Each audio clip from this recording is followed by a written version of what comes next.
hariho abantu muri mwebwe musengera abantu banyu ngo bakizwe, mwasengera abana banyu bakizwe, abandi musengera abagabo banyu cyangwa abagore banyu bakizwe, abandi musengera abantu bakizwe. Watangura gusengera abantu kugira ngo bakizwe, ukabona batanguye kwinjira mu bibazo. Bamwe bagahomba, abandi bagafungwa, abandi bakagira guti ibintu bigaparangana. Ukazonye umuntu aragarutse avuze ngo pastor ngo kuri ngo bamufashe, ngo kuri ngo bamugaranye. Nkavuga nti none iyo uri kurasengera umuntu wiyatande yuko isengesho ryawe Imana igishura uko ishaka. Ikiri important ni cakindi uri kurayisa.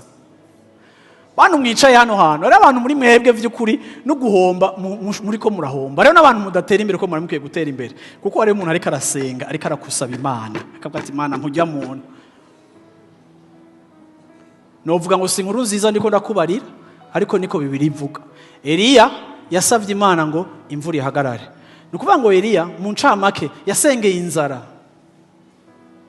Ntiyasavye ikintu ciza, yasavye ikintu kigoye kugira ngo abantu bamenye ko bakeneye Imana. Ubu rero mugira mugende muturira abantu bose, oya. Ariko hariho amasengesho tugira akonona ibintu kugira ngo akize ibindi.